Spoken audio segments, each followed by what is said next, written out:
Watching your kid get ready to tie the knot and fly the coop, I mean, it's got to be such a roller coaster of emotions. There's the pride of seeing them hit this huge milestone, maybe a touch of that, where did the years go feeling. For sure. And then let's be real, there's the whole practical side of things that starts to hit you. Right. It's like a flood of, wait a minute, how are they going to handle this? It is a massive life change. Yeah. And we can't deny those practical considerations, those financial realities.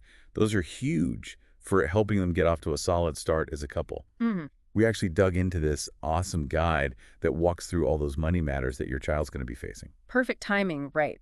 Think of this deep dive as your cheat sheet, your spark notes. We're pulling out the most important stuff, the need-to-know info, so you can help them get financially ready and, feel good about the guidance you're giving. Exactly. You don't have to feel like you're giving them a lecture.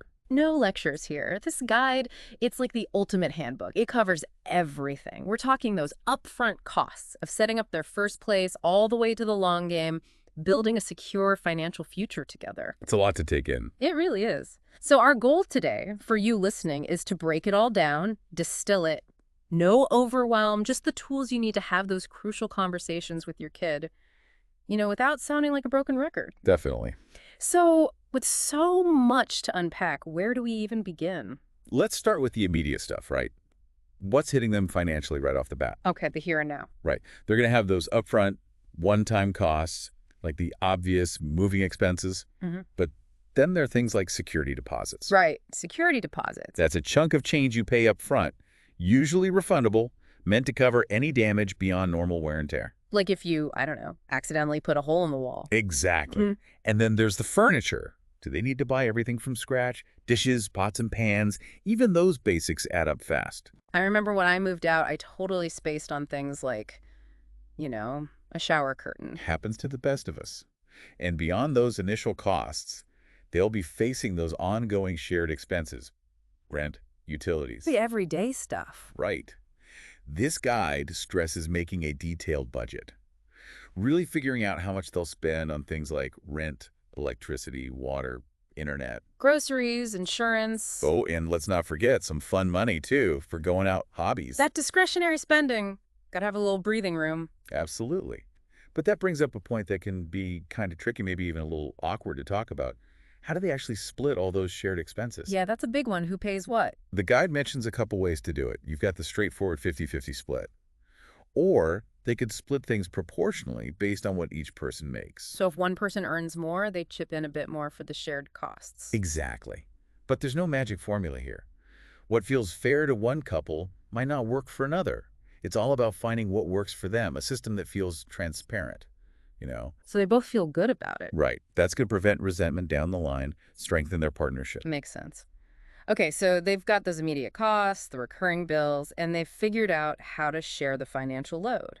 What's next? What's the foundation for financial stability, whether you're single or part of a couple? Hands down, it's the emergency fund. It's a good old emergency fund. Can't stress this enough. This guide is right on the money here. Having a safety net of savings. Enough to cover at least, say, 3 to 6 months of living expenses if things go sideways. That safety net is so important. It really is. It's your buffer for job loss, surprise medical bills, car troubles, life throws curveballs. You got to be ready. Absolutely. Now, I noticed this guide also suggests something specific for this whole moving out and getting married thing, right? Yes.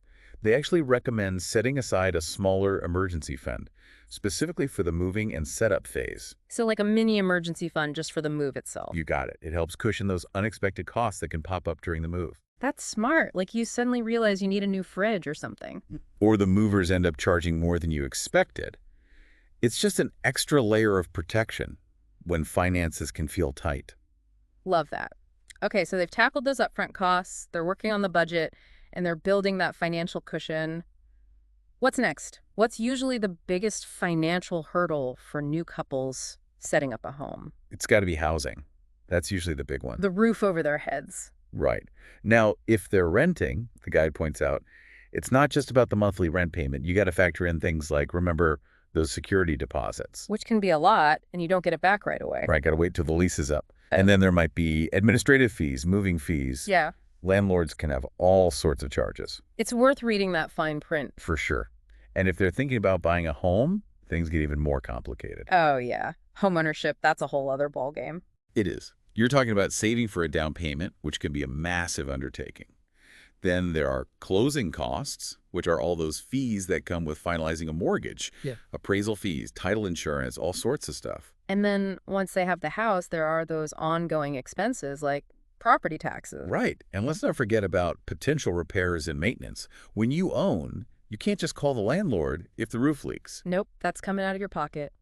And whether they rent or buy, they're going to need to furnish the place. Furniture, kitchen stuff, maybe appliances. That can be a huge expense, even if they do it slowly. It's easy to go overboard, so planning and budgeting for furniture is key. Absolutely. Okay, let's switch gears for a minute and talk about debt, something that can really impact their financial stability. The guide specifically mentions student loans, which, let's face it, are a reality for a lot of young people today. Yeah, they're a big factor. The guide stresses understanding your student loan repayment plan. What are the interest rates? How much are the monthly payments?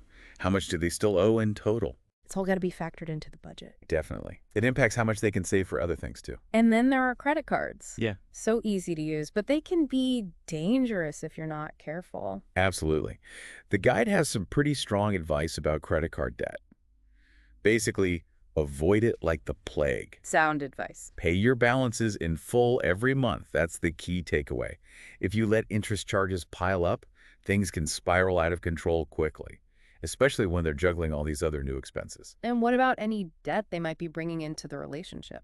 Another crucial point. Full disclosure is key here. They got to be upfront about any existing debt before they merge finances. No surprises later down the road. Exactly. And it's not just about individual debt. They need to talk about how they'll handle any new debt they take on together. Like if they need to finance furniture or get a car loan. Having a clear plan for paying it off is crucial. This all ties into their overall financial health, doesn't it? The guide talks about understanding their credit scores. Right, your credit score is like your financial report card. It affects so much. Yeah. Getting approved for an apartment, getting loans with good interest rates. Even car insurance rates can be affected by your credit score. It's true. A good score opens doors. A bad one can create obstacles. So how can they build and maintain a good credit score? The guide boils it down to a few key things. Responsible credit card use. Don't overspend. And for goodness sake, pay your bills on time. Set those reminders, those automatic payments. Exactly. And keep your credit utilization low. That's how much credit you're using compared to your total available credit. Aim for under 30%. Okay, under 30%. Got it. Building good credit takes time and effort, but it's so worth it. And they also need to be aware of how joint credit accounts or loans can impact both their scores. If one person messes up, it can hurt the other's credit too. We've touched on this before, but the guide is really adamant about open communication about finances.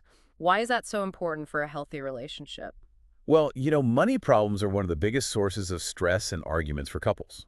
I can see that. Being open about your income, any debts you have, your financial goals, it's all crucial.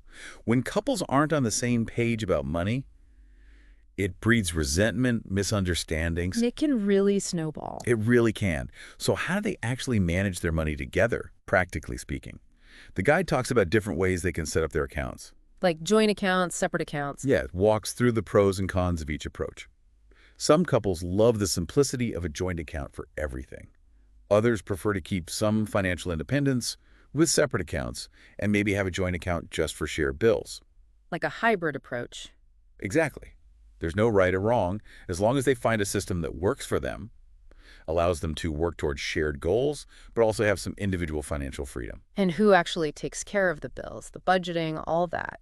Yeah, that's important too. They need to clearly define who's responsible for what, who pays which bills, who tracks the budget. Otherwise, things could fall through the cracks. Right. Having clear roles prevents missed payments, reduces arguments, and makes everything run smoothly. Makes sense. Okay, let's talk about protecting their financial well-being. The guide brings up insurance. Insurance is so important, it's your safety net. Yeah. If they're renting, renter's insurance is a must-have. Yeah, that protects their belongings, right? Exactly. It's usually pretty affordable and covers things like theft, fire, damage. If they lose everything in a fire, that would be a huge financial blow, especially when they're just starting out. Definitely. And what about health insurance? Non-negotiable. They need to know their options. Can they stay on a parent's plan for a bit longer, get covered through their jobs? Would joining a partner's plan be better? Or maybe looking at options through the healthcare marketplace. Right, because medical bills, those can be devastating without coverage.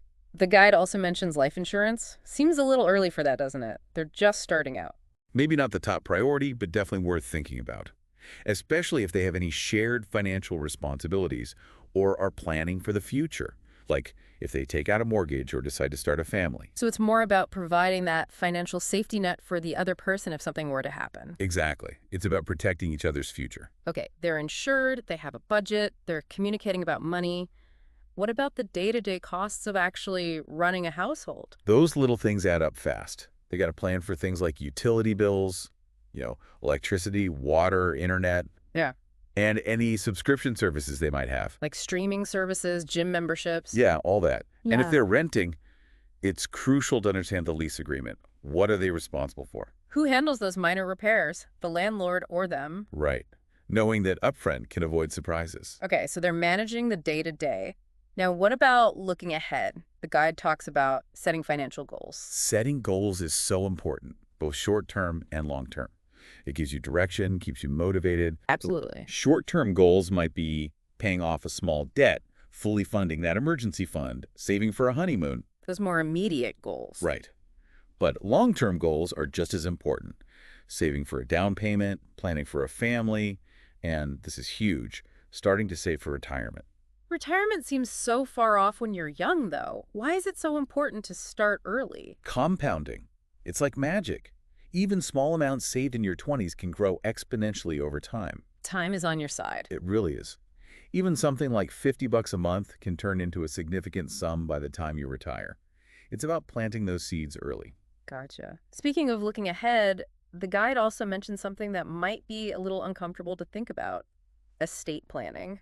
Yeah, it's not the most fun topic, but it's so important, and a lot of young couples overlook it. Better to be prepared, though. Absolutely. Mm-mm. The guide suggests making simple wills, naming each other as beneficiaries for their financial accounts and insurance policies. It ensures their wishes are followed if something unexpected happens. And it's easier to do when you have fewer assets, right? It can be. And the guide also mentions power of attorney documents. What are those for?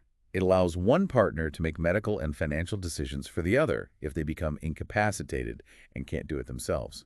It's about protecting each other in tough situations. Okay, makes sense. Now, one thing that changes big time after getting married: taxes. Yes, taxes. The guide explains that getting hitched has tax implications. They need to figure out their filing status. Do they file jointly or separately? I guess that depends on their financial situation. Exactly. Each option has pros and cons. It's worth looking into what works best for them. And the guide mentions they might be eligible for certain deductions, like moving expenses in some cases. Sounds like it might be worth talking to a tax professional. Definitely a good idea, especially in those first few years of marriage. Be sure they're taking advantage of any benefits and doing everything by the book. We've covered so much: budgeting, saving, debt, housing. It's a lot. It really is, yeah. But the guide also emphasizes the importance of building their financial literacy, giving them the tools to manage their money well. So it's not just about those immediate steps. It's about giving them the knowledge to make good financial decisions in the long run. Exactly. The guide touches on basic investing concepts, things like retirement accounts, stocks, mutual funds. Having even a basic understanding of these tools can make a huge difference. And I think the guide also has a really important warning in there, right? Oh, yeah. It cautions them about financial scams. Those are everywhere. Yeah. They stress protecting their personal and financial information, being extra careful. Especially since scammers often target newlyweds and young couples going through these big life transitions. That's true. They need to be vigilant. You mentioned retirement savings earlier. The guide is really big on starting early, and I think this is key: taking advantage of any employer matching contributions. Huge point. If their employer offers a matching contribution to their retirement plan, they absolutely need to take advantage of it. It's free money. Not doing so is like leaving cash on the table. And it can have a big impact on how much they end up with for retirement. Absolutely. And the earlier they start, the better. Even small amounts can grow over time. They need to have those conversations about their long-term goals as a couple. Okay, last but not least, the guide circles back to something we talked about earlier: being upfront about any debt they might have. Cannot overstate this. Full disclosure is essential for building trust. Before they fully merge their finances, they need to know where each other stand, any debts they have, their credit history. Honesty is the best policy. It really is. They need to work together to create a plan for paying off any debt and support each other in achieving their financial goals. We've covered the possibility of new debt, but it's important to remember they might be bringing existing debt into the relationship too. Right, and let's not forget about the actual logistics of moving. The guide gives a good breakdown of the costs involved. Moving can be more expensive than you think. It can. You've got professional movers, truck rentals, packing supplies, and then getting utilities set up in the new place. Those fees can sneak up on you. It all adds up. The guide does mention some DIY options too. If they're willing to put in the elbow grease, they can save some money. Always good to explore those options. And finally, the guide touches on the importance of their careers and income as they go through this transition. Yeah, job security and income stability are so important. It lays a solid foundation for their financial future. If both partners are working, it's crucial to have a plan for how they'll use their combined income.